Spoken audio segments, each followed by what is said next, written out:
Pak.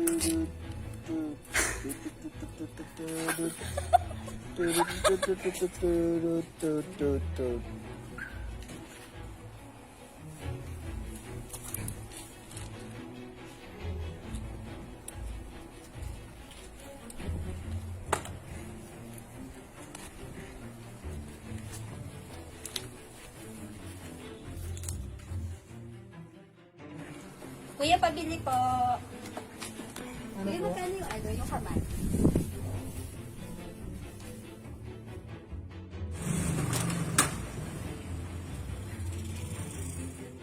I'm your host, Lian, and you are watching New Normal to Try! Sabi nga nila, fashion is the reflection of what's happening around us. At dahil sa outbreak ng coronavirus, pati fashion nag-adapt na din sa new normal. Yan ang pag-uusapan natin ngayon. Ano nga ba ang new normal fashion? At ano ang 5 closet new normal must-haves na dapat meron ka na ngayon? At para tulungan tayo sa topic na to, may i-interviewin kami ni Dean. Siya ang ating Tri-PH resident fashion guru, the very energetic and very kikay host of Pinoy Tri Fashion, Jean. Hello mga ka-try! Hello po Ate Lian, hello Ate Dane. Maraming salamat po sa pag-invite sa akin sa show niyo po. Talagang sobrang kinakabahan po ako. Welcome to the show, Jean. Super excited ako na makasama ka dito sa show namin sa New Normal to Try. At thank you kasi pinalakan mo kami. So, Jean, what got you interested in fashion? Alright, well, to start off, I wouldn't really say that I'm super interested in fashion since I always prefer comfort more. But I think it's already normal sa family namin na maging mahilig sa fashion. Oo, from my grandparents to my nephew, talagang nakita ko sa kanila na mahilig silang pumorma at saka seryoso sila sa mga sinusuot nila. Kung gaano kami kaseryoso sa trabaho namin, ganoon din kami kaseryoso sa mga damit na pinipili namin o binibili namin. Because we tend to care more about how we look and how we dress rather than going with the phrase, pwede na yan, o okay lang yan. Hindi pwede sa amin yun. Ayun. So, may kita nyo po yun sa mga tito ko. Talagang mas maarte pa sila sa babae kung manamit. Talagang they really take time na kumuha ng tamang forma, tamang damit para sa tamang okasyon. Ayun. Tapos ako naman, personally, naging interested ako sa fashion since simula nung bata pa ako, mahilig na rin kasi ako manood ng mga fashion TV shows tulad ng America's Next Top Model, yung mga How Do I Look, Paris Fashion Week, tsaka yung mga runways. Ayun. Kahit na minsan, hindi ko maintindihan kung bakit abstract yung mga sinusuot ng mga models, pero it's really fun and interesting to watch. And it's talagang nakukuha ko at naaalala ko yung mga points na binigay ng mga designers sa mga tao, sa mga mahilig or gustong kumuha ng payo about sa fashion. What is new normal fashion? New normal. Sa ngayon po kasi pag sinabing new normal, it prioritizes safety and comfort more than anything. Kaya pag sinabing new normal fashion, these would be the clothes that are easy to wear, easy to wash. Kasi lalo na pag umaalis tayo, papunta sa work, papunta sa mall, o kaya groceries, o kahit inutusan ka lang bumili ng ulam sa palengke. Kailangan kasi pag uwi mo, huhubarin mo agad yung damit na yon at lalabhan. Kaya, ASAP. Para ma-prevent mo yung mga virus na dumapo sa damit mo, na ma-infect yung buong bahay nyo. So, yun. Dapat madali siyang hubarin at suotin at labhan. Ano nga ba ang 5 new normal closet must-haves? Ayun, 5 must-haves. Unang-una, yung face mask. Nung nag-start yung pandemic, parang karamihan sa mga face mask yung ginagamit talaga na parang surgical masks eh. Kasi yun yung madalas, mabilis bilhin sa mga pharmacies tsaka sa mga drugstores. Yung surgical masks, yung N95, KN94 ba yun? Yun yung highly recommended talaga. Pero sa ngayon, dahil naging new normal na nga, new normal fashion, yung face masks, maraming tao o maraming mga businesses ang hindi naman invento, pero nag-come up with an idea na maging creative pagdating sa mga face mask. So, marami tayong makikita na may face mask na may borda, may face mask na iba't ibang kulay, o kaya yung may mga cartoon characters. Ito, pakita ko po sa inyo. Ayan. Ito, kunwari, itong face mask na to, iba yung kulay niya. Ayan. So, madali siyang suotin. Safe siya, but then again, it's also fashionable kasi maganda yung kulay niya. Pwede siyang pagpormahan. Tapos, meron din naman yung mga merong cartoon characters. Meron ako dito isa pa eh. Yan. Ito. Mga cartoon characters na para maging fun lang, para maging creative ka lang sa face mask mo, para hindi naman siya mukhang boring. But at the same time, they're safe pa rin. Oo. Safety pa rin kasi yung priority dito. Ayan. So, yun. Mga face masks. Meron din namang mga face masks na may pearls, na may jewelry.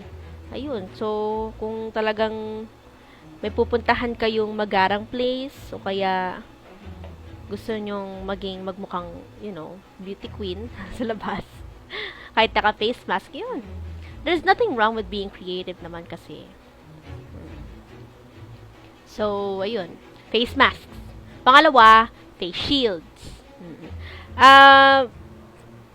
Highly recommended talaga yung full face eh. Full face shields. Yung mga ganito. Ito yung madalas ko nakikita sa labas sa ginagamit ng mga tao. Yan. Kasi talagang tinatakpan niya buong mukha mo eh, from the virus. So, ito, highly recommended to sa mga tao na hindi gumagamit ng salamin pag naglalakad sa labas. Kasi meron na rin siyang ganyan eh. Meron siyang ganyang style na para hindi siya malaglag sa sa mukha mo. Yeah, but they're safe. But if you're someone who wears glasses outside, even if you're walking, kahit di siya reading glasses, pwede mong i-upgrade yung face shield mo.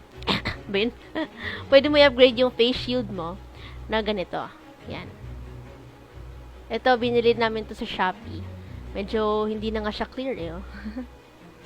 Yan. Ginagamit namin to dahil si mama may salamin po siya kahit naglalakad dahil malabo na nga yung mata. So, hindi pwede sa kanya yung face shields na may parang glasses, may ang tawag doon? Basta ganun.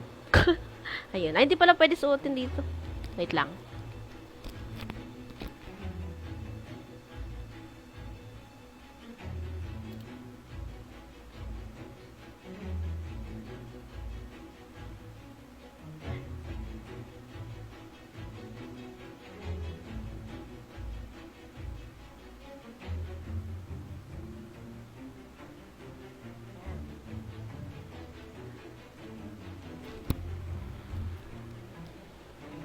Yan. So, ito yun. Full face shield. Ito talaga yung highly recommended sa lahat ng places. But, meron din namang pinaka-stylish na nakita ko lately, binibenta sa mga malls, sa online shops. Ito yung mga eye visors. Oo. Nung binili ko to, hindi ko alam na eye visor ang tawag dito eh. Akala ko face shield din siya. Yung pala eye visors. So, ito, may mga malls na hindi nire-recommend itong eye visors. Oo. Pero, hindi naman siya bawal. So, based on what I heard from the news, hindi naman bawal yung magsuot ng mga eye visors. Kasi, it also protects you from the virus. It also covers your face. Oo. Ito lang kasing full face shield. Ito yung highly recommended kapag ikaw ay babiyahe publicly. Pag pupunta ka sa mga public transportations na maraming tao, o crowded places, ito yung highly recommended. Pero kung pupunta ka naman sa isang place na wala masyadong tao, like yung mga mall, na hindi naman masyadong pinupuntahan ng mga tao, pwede nga mag eye visors. O kaya sa labas, sa park.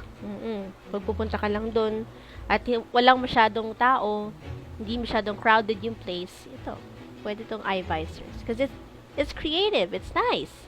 And, pwede pa siyang gamitin kapag ikaw ay nagdi-drive. Nagdi-drive sa kotse. Kasi, itong specific na eye visor na to, it also protects you from the reflection of the sun. Yan.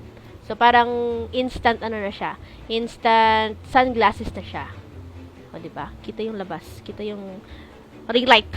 Kita yung ring light. Ayan. So, ito yun, eye visors. Meron din namang eye visor na clear at hindi ganoon kabongga. Yan. Bongga rin siya, pero hindi siya extra. Yan. Pwede niyong gamitin to. Yan. Para makita pa rin yung mata nyo. Pwede niyo pong gamitin yan. Yan. These are eye visors. I like them so much. I wore them when I went to the mall. At talagang nakita ko naman yung benefits niya. So, it's really nice. Alright. So, yun. Face shields. Ano pa ba? Okay. Kayo po, mga ate, ano po yung inyong mga ginagamit o madalas gamitin na face mask o kaya face shield or eye visor? For my mask, guys, I use a cloth mask. But, we should put this one, a filter, for the virus, of course.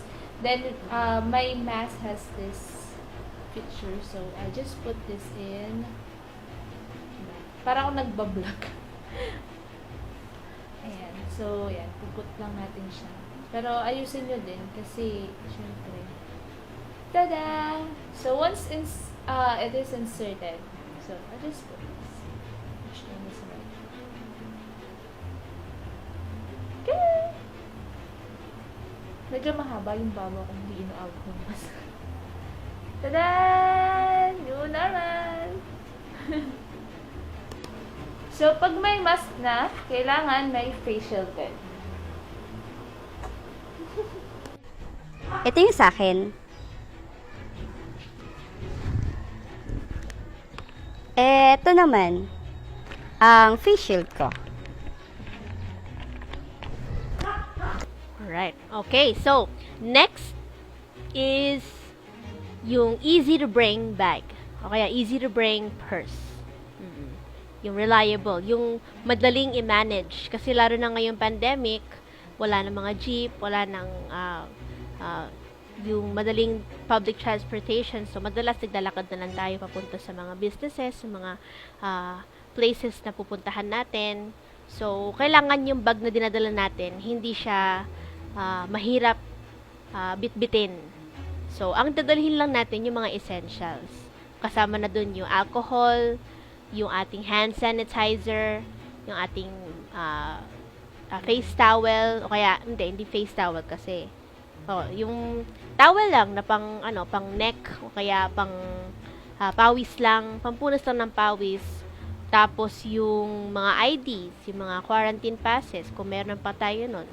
Tapos, kailangan din na meron tayong cellphone na dala para nakokontak tayo sa labas.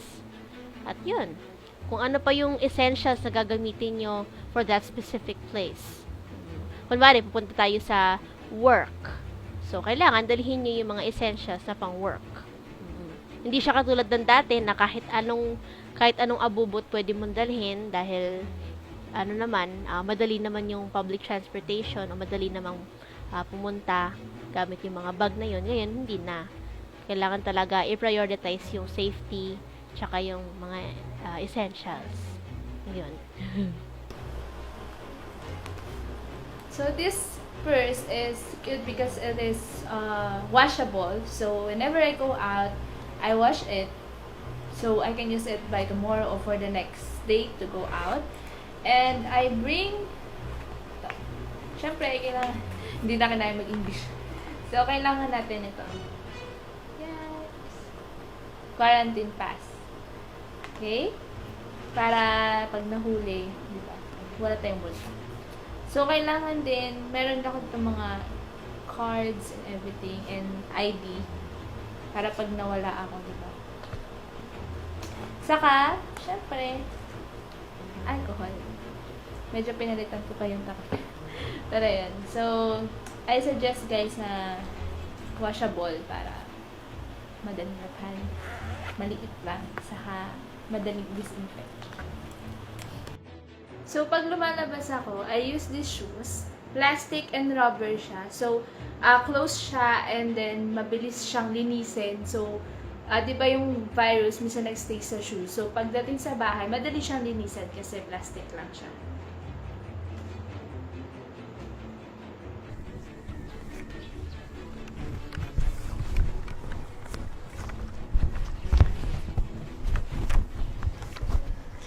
So, for bag, ito naman yung gamit ko. Galing to kay Tisha. Bali, konti lang naman yung dinadala kapag nalabas ako. Yung una-una na yung mask. Meron akong alcohol. Meron din akong headset. Kasi medyo malayo yung biyahe ko. Minsan. Tapos, syempre, kung mamimili ako sa labas, hindi pwedeng mawala wallet. Tapos, dito kasi sa subdivision namin, meron kaming quarantine pass. So, ito yon. Alabas namin ay Wednesday at Saturday. Tapos, kasama nun ay car or day pass.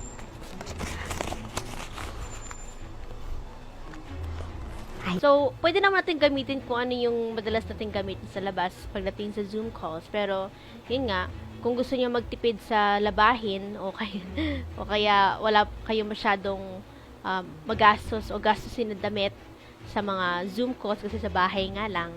Ayun. So, always prepare yung So, yun nga, always prepare yung button down o kaya yung easy to wear clothes na magagamit nyo for the next 3 days. Oo. So, I would recommend like a white or black or yung plain colors. Para hindi siya masyadong halatang ginagamit mo na siya for 1 week straight. Yung mga ganun, mga plain colors. I don't usually wear button-up shirts or blouses, pero I like this one. Kasi comfortable siya, saka ito yung una kong sinuot sa una kong online interview. So, I kinda like this one. Ano yung mga tips or advice mo sa mga tao na gusto pa rin i-express yung sarili nila through fashion during this new normal?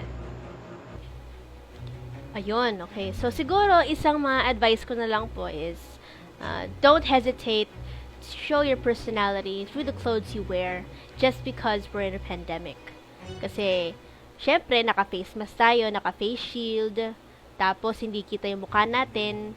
Hindi porkit hindi tayo nakikilala or hindi tayo nakikita ng mga tao sa mukha natin, hindi natin pakikialaman or hindi tayo magkakaroon ng pake sa sinusuot natin. Kasi, syempre, priority pa rin yung pagiging maayos sa itsura at yung pagiging modest sa sinusuot natin. So, yun. Mahalaga pa rin yung pagpapakita sa mga tao na maayos yung ating itsura kahit kita lang yun sa clothes na sinusuot natin. So, ayun. Dahil sa gloomy weather, gloomy yung ating panahon ngayon, we can make it colorful para it will send positive vibes to people na makikita tayo. Tapos, ayun. Pwede naman din na kung gusto nyo, kung balak nyo na mag-plains, kaya yung mga black, mga white, pwede nyong bonggahan sa face mask o kaya sa face shield. Kasi, para yun naman yung mag-stand out. Oo. Para, wag naman tayo magsuot ng yung mga halo-halong kulay, yung, kunyari, iba yung kulay ng face shield, iba yung kulay ng face mask, iba yung kulay ng pantaas, pamaba. Kasi, grabe naman, sobra naman yun. Parang, pwede tayong mag-mix and match sa mga kulay. Oo. Kunyari, pwede tayong mag-jacket ng red. Tapos, ang nasa baba, plain colors. Ayan. So, yan lang. Oo. So, hindi naaapektuhan ng pandemic yung way of thinking mo about fashion. So, kahit nasa pandemic tayo, kahit mahirap yung kalagayan sa ngayon, kung gusto mo pa rin na maging stylish, doesn't matter. You can still go with that. Just be creative. Ayun. Just remember na, yun, safety first, and you're good to go. Right. Alright. Maraming salamat po, ate. Maraming salamat po, mga ate. Talagang super na-enjoy ko po tong episode na to. At na-enjoy ko rin po yung mga parampa natin. Kahit nasa bahay lang o kaya nasa palengke, talagang pinakita natin yung mga examples Examples na pwede natin gawin. Kaya, I'm really looking forward to going to the palengke using, a red jacket. Ayan. Maraming salamat po, mga ate. Thank you po.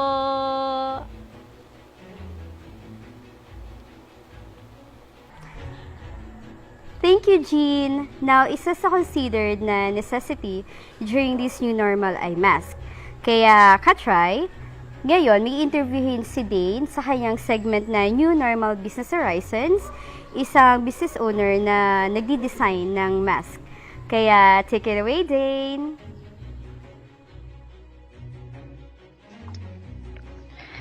Hello mga kachay! Talagang nag-i-improve ang ating pamumuhay at ang new normal now ay nagiging fashionable na rin. Thanks Ate Lian and Jean for that informative segment. And wondering how fashionable face masks were made or where can you buy it? Well, worry no more because today we'll have a special guest. Let's welcome Ma'am Len Madino from Ionas Enterprises. Thank you, Ma'am Len, for guesting on our show today. So, syempre po, first of all, we want to know po your business better or the Ionas Enterprises better. So, first of all po, we want to know how does your business starts po? Actually, Ionas per se started way back 1984. So, quite some time na. So, we do weddings, company uniforms here in Metro Manila and in nearby provinces and in not so nearby provinces. So, that's how it started. But as per the mass, well, of course, doing company uniforms, there are offices who requires mass with their uniforms because we also do like restaurants and catering and other companies.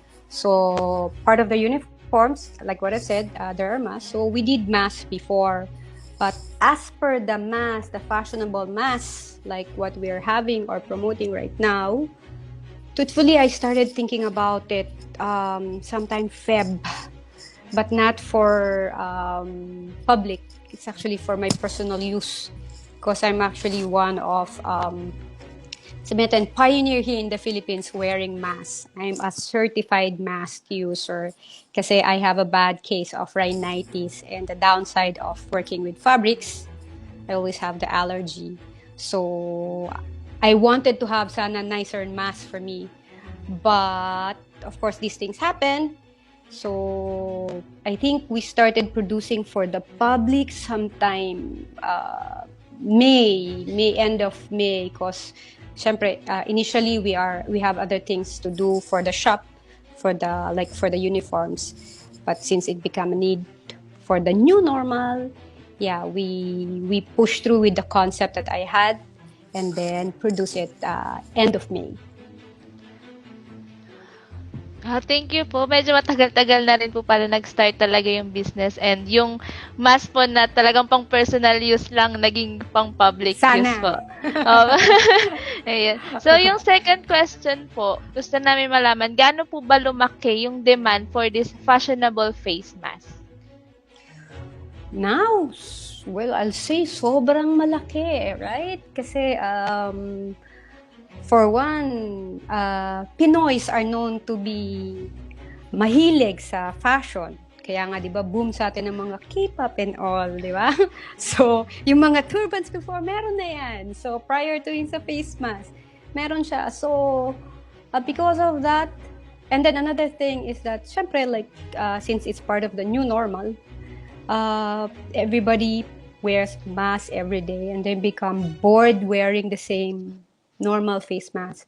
So sometimes just to uplift the spirit, to have like character for the day, they wanted to wear something nice, something different. So the fashionable face mask, yun yung parang like meet the demand of the people. At the same time, especially now, the designers, the known designers are venturing and really like dwelling into producing this kind of mask. So talagang the clamor for fashionable face mask really going up. Yes, true po na talaga mga Pinoy mahilig sa fashion. Yung mga clip-clip pa, di ba? Nga po, yung mga beads di ba, nauso din po. Ayun. O, di ba? Pag kita mo sa mga Instagram, pag picture, naka-faces, mga ganyan-ganyan. Kasi yun na lang po yung makita mata na lang din. Yes! So, pagandahan na lang ng face mask. So, talagang in demand siya. True po, ayun. Sa paggawa po ng face mask, Ma'am Len, ano po yung mga bagay na kino-consider po sa pag-design? Kasi kailangan po meron din tayong kino-consider eh. Yeah, it's very true. Well, sabi ko nga, since I'm one user talaga of face mask, of course, yung benefit of wearing it is something that I really consider, and the comfortability. Kasi I know that using face mask is not very comfortable talaga, especially for long use. Like ako, like when I work, I use face mask. So I try to consider like how would the person feel feel when she or he is using the face mask. Another thing, safety, comfort. Another thing is like characters.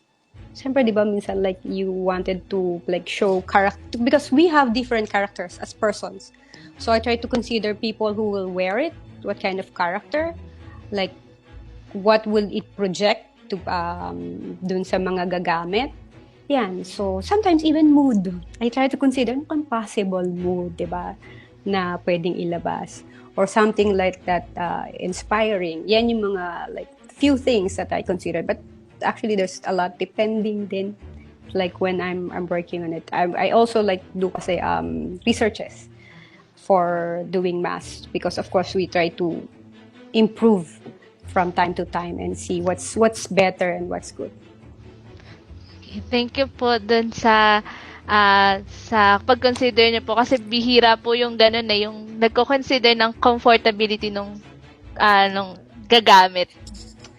So, sobrang ganda po. Kasi user nga ako eh. So, alam ko yung feeling, di ba? So, Opo. I always, actually we discussed that kami nung aking mabait at masipag na sewer. Shout out sa aking sewer na si Colleen.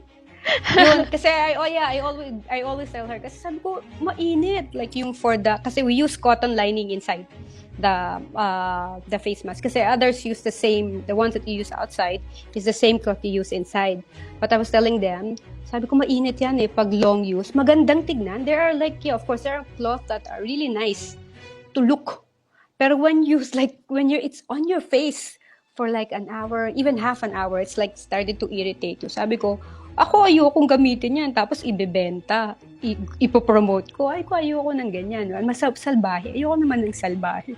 Sila na lang. Huwag ganon. Dapat you also consider others. So, yeah. Thank you po sa pag-consider. Yan. And since new normal po yung show natin for today, paano po ba nabago nung business na ito, yung lifestyle nyo, and it become a new normal to you na po? Wow. Malaki. Like for one, from working in the shop. So we have to adjust everything because I have to work from the house and then I have to communicate with the sewer who's like, I only meet before I meet every day, but now like thrice a week and then suddenly once a week and then nabago ng like from a distance na. So we have to really like settle everything all at once. At the same time, of course, I work with designs from before, kaya lang from malaking clothes, ngayon maliit na lang. So, basically my older sister, who's in charge with the production, she's the one who's really like focused on discussing the details of the things. But since this all happened, naging talagang nasa production base ako. So para kaming yun nga, again, my ever favorite sewer, Colleen. We work together talaga to develop yung how to do things. So from there, natuto na rin ako na rin ang nagka-cut, nagpa-pattern. So I work directly in the production compared from before. And I learned to use other like social media and everything, which before, no, because like what I've said, Ionas has been in the business from 1984, so it has been long and it has been established with companies. But for the mass, it's still new.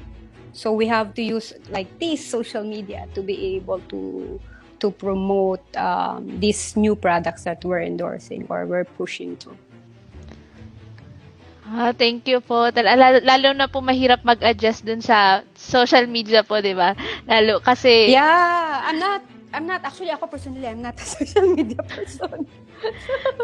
So, yeah, buti na lang I have wonderful nieces who helped me to be able to cope up with like how to use the Facebook, the Instagram, how to promote with these things. So, yun, there are a lot of learnings. But of course, right now, we have to learn things to be able to cope up with this new normal, which is better kasi learning, at least may natututunan pa rin tayo. At saka that's a way of life, right? Yes, we always have to adapt. Yes. Thank you so much po, Ma'am Len, for your informative what they call the speech or answers. Thank you so much po. Nag-enjoy po kami for today's show. Thank you then. Thank you for this opportunity. So I guess I just have to promote since I'm already here. So to those interested to wear like this mask.